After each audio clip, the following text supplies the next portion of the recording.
Hello there, welcome to the Gist Unplugged TV Live on the Gist today. Shots fired as police disperse Yoruba Nation agitators in Ojota, Lagos. Let's check out the story. Gunshots have been fired by policemen present at the Imi Park in Ojota, Lagos as the Yoruba Nation rally begins.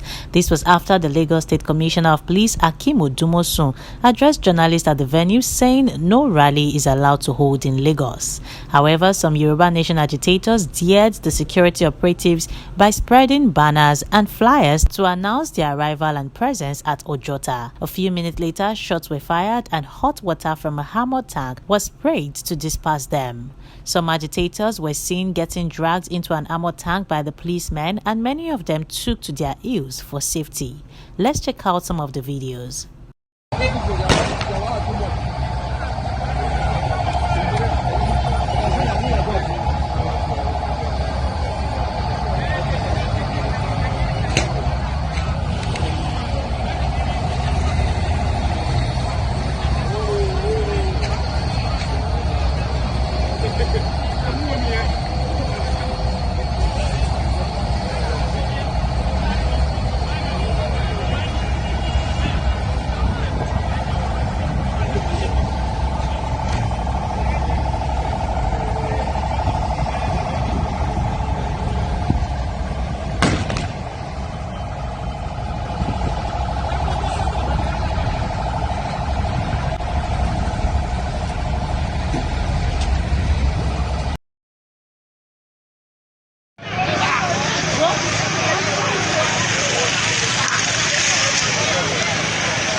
The police are pouring water on the protesters.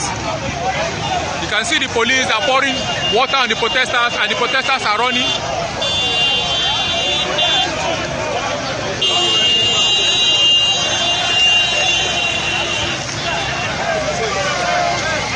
Don't take the picture.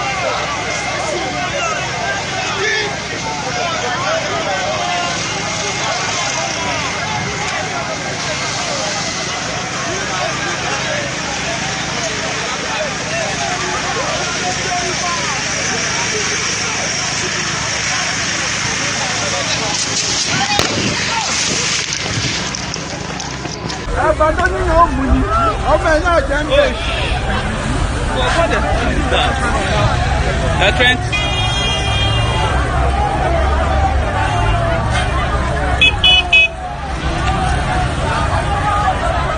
this is the current situation right now at Ojota.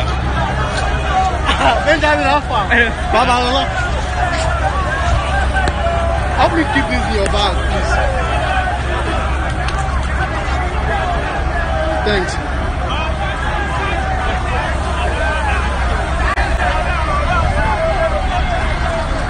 Even the police don't fara.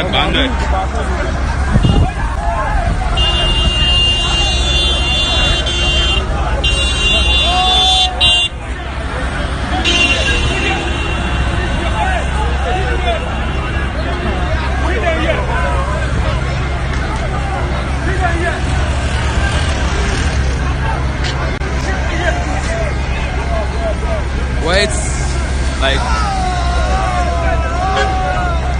what? That's what it's like.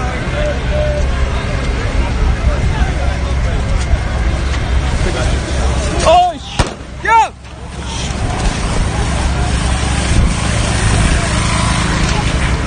Don't run, don't run.